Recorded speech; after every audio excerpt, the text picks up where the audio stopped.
I went on a Royal Caribbean cruise with Royal Caribbean CEO, executives, and a lot of Royal Caribbean cruisers. It's an annual event that is targeted for the super fan. But what is it like, and does it live up to the hype? I wanted to know because for 7 years I never went on one. But this year, with Royal Caribbean sailing on Utopia of the Seas for a 4-night cruise with Royal Caribbean CEO Michael Bailey, I thought to myself, this is the time to finally try it out.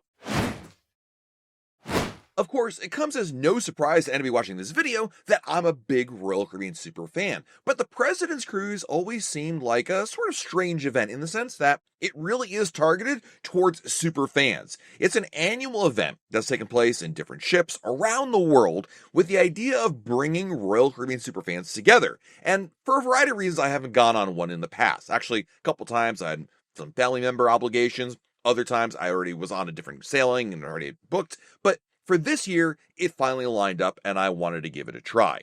I really wasn't sure of the vibe of the event. That was probably one of my biggest hangups about trying a President's Cruise, because I wasn't sure who this really was for. And if I'm being honest with all of you, I was a little worried about the stuffiness, if you will, among certain cruisers that are out there. Unfortunately, like almost I'm sure any loyalty program, whether it's airlines, hotels, or cruise line, there are some folks that really make a big stink about little things, and it kind of clouds the air, if you will, and it's kind of a turnoff for me, quite frankly. I mean, everybody can do what they want to do, it's the you do you kind of thing, but ultimately, when I choose a cruise ship to go on, maybe that's not necessarily the experience I'm looking for. Nonetheless, I wanted to try it out. And like all cruises, I went in with an open mind, not to go in with any preconceived notions, and certainly not going in with my arms folded, like I'm not going to have a good time, that kind of a thing.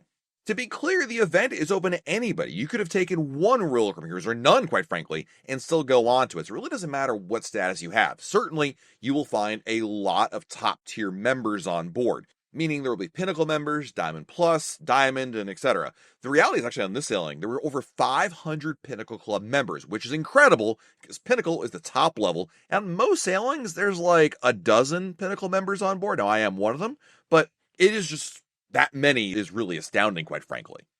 I think the appeal of the President's Cruise is, first of all, being able to sail with Michael Bailey and special events and surprises on board. It is a regular Royal Caribbean cruise, so there are people on board who probably have no clue that it's a President's Cruise, just booked a 4-night sailing and were surprised, maybe even realize they're on a President's Cruise. Nonetheless, it's a regular sailing, but then there are special events throughout it. And every President's Cruise is different. And on this one, this was a 4-night sailing that went to the Bahamas. So we left from Port Canaveral and sailed to Perfect Day, Coco Key, and Nassau, Bahamas with a sea day as well. So not the most exotic itinerary, but Royal Caribbean wanted to add things in there. As an example, in Nassau, they actually had a special event in the port with a concert, music, reserved seating for Pinnacle Club members, and really a special event that you wouldn't ordinarily get. On board the ship, there are special events like a cooking demonstration between Royal Caribbean's top executives, including Chef Travis from Izumi and Lincoln D'Souza, who's Royal Caribbean's head of food and beverage, special merchandise that was waiting for us in our room that was free of charge, and a lot of other opportunities to meet the executives and talk. When I got on board, I was really looking forward to, I think, the events and things on there, but it really became clear to me quite quickly that these President's Cruises are more about really the people on board, both executives and your fellow cruisers. It's kind of like a high school reunion in a way, but in the sense that you probably don't know everyone that's there and haven't met them before. But because you're sailing with so many people that love Royal Caribbean, I think this was truly the highlight of the event. Meeting folks, and of course, when you're running into different executives. I mean, there was every vice president, SVP, director from Royal Caribbean was on board this cruise. There was a special presentation by Jay Schneider, who is the head of product development for Royal Caribbean, and he walked everybody in the audience through the experience of what we can expect with the new Royal Beach Club, and he also talked about some of the other projects like Perfect Day Mexico and the Beach Club in Cozumel, Lepa, and more. And then Royal Caribbean invited the Pinnacle Club members on a special boat tour of the new beach club in Nassau. I'll have a link in the video below here to give you the full look at that, because actually Royal Caribbean then invited me to go check out the actual club itself while it's under construction. But this is one of the many events. There was a session with Michael Bailey in which you could ask him any question you wanted. There were a lot of questions. Some were really big picture, some were small things, but it's really a unique opportunity to be able to have this level of access to the executive. There actually was a really funny moment during the Common Ground event, which Michael Bailey was answering questions, and I'm just there minding my own business, just jotting down notes from things he says, and somebody asked a question about Galveston. Fine. But during the course of the event, as he's answering the question, he then, I think, realizes in his head, oh, he's saying things he's not supposed to talk about because he alluded to the idea that Icon of the Seas or an Icon class ship would eventually sail to Galveston. And so he actually called me out during the event. I'm not saying we're doing it, so just whatever that Royal Caribbean blog guy is, do not say I said that. I will be in big trouble when I get back to Miami. Hey, I had a great laugh at this. I mean, it was humbling, honoring, quite frankly, to be even mentioned, even if it was in a kind of backhanded compliment kind of way where he's calling me out for it. But I enjoyed it. I think it was a lot of fun. And is the whole nature of this event a good microcosm of what the President's Cruise is all about? And then there are parties on board, a lot of them, in which Royal Caribbean sets up special events that are meant to go beyond the typical cruise experience. Some of them are memory-making experiences in which people share history and experiences and stories. Other ones are more about, well, partying, quite frankly, and having a drink, meeting other people, and I think it really does stand out as an interesting event. Now, the thing about this particular cruise is that because we weren't going to a very exotic sailing, not that there's anything wrong with the Bahamas, that and a lot of people had some issues with what was done or maybe not done on board. As an example, at Perfect Day Coco Cay, we were there and there were different activations around the island. For example, you would have Coca-Cola at Breezy Bay. You had Aperol Spritz over at Oasis Lagoon. Now, depending on the location, there were different things that were happening. Aperol Spritz gave away free tote bags. Over at the Coca-Cola stand, they were offering a special cocktail, both alcoholic and non-alcoholic, you could order. Of course, it did cost money, but that was an option to try something a little bit different, and there were prize giveaways. And if you had the Royal Caribbean Visa card, well, then you had special benefits on top of that, especially if you were in the Hideaway Beach area. Now, there's a little bit of controversy related to that, because basically, number one, you had to have the Royal Caribbean Visa card, which is only available to Americans, and not, of course, not every American has one. Heck, I don't even have one.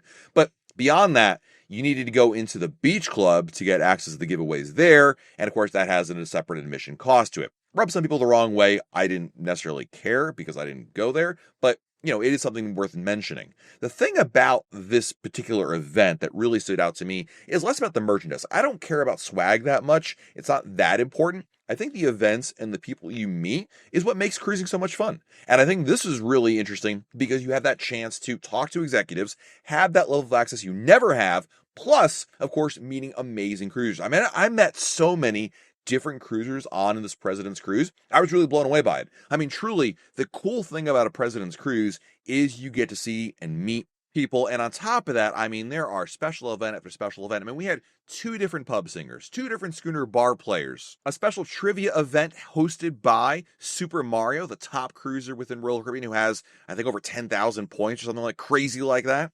And oh yeah, we also had Rev Run from Rum DMC be the DJ for this special event. There's always a musical act in the past. Michael Bolton performed, and there were a variety of other people that have performed different acts. And of course, the choice of musical acts will vary from person to person. It's very subjective. There's not one musical act that everybody universally loves. So, there's always, some people that love it and hate it. But I'll tell you this much. I went to the sail away party that featured Rev Run as he was DJing it, and it was a amazing experience. So many people were out there having the time of their life, celebrating sail away, which is something we've all done a lot. But again, that level of energy and being able to experience it with a celebrity was truly incredible. And I really did enjoy that event far more than I even expected. If this sounds interesting to you, well, then Royal Caribbean announced its next President's Cruise in 2026, which will be held on Icon of the Seas October 3rd. That's an Eastern Caribbean sailing that does include a visit to Perfect Day, but also visit St. Thomas and St. Martin. Mr. Bailey also hinted that even bigger plans are set up for 2027. Nothing they're going to announce yet, but since that'll be the 10th annual President's Cruise, they want to go big because it's number 10 and it's a milestone year. So they're thinking about ideas for that one. But anyway, really the appeal of a President's Cruise, I think, is for the opportunity to sail with other Royal Caribbean super fans. I mean, that's why we started doing Royal Caribbean blog group cruises, because I think people love the idea of sailing with like-minded folks who enjoy cruising that much. And when you go on a President's Cruise and you go to that level of a ship filled with Royal Caribbean super fans, I think it really does stand out. I enjoyed my time on here. I'm not going to lie. I think it's a great ship, of course, to sail on. And regardless if it was a President's Cruise or not, I enjoy Utopia of the Seas. But on top of that, having the special events, the experiences, and yeah, even some swag along the way, truly is, as a super fan, something really worth trying out. Let me know in the comments below, would you ever consider doing a President's Cruise? Or have you done them? Have you done many of them? And your thoughts on that whole kind of experience there. While you're down below our video, hit the like button, subscribe to our channel, and turn on notifications. That way, YouTube lets you know when we have a brand new video to share. This has been Matt from RoyalCaribbeanBlog.com. We'll talk again real soon.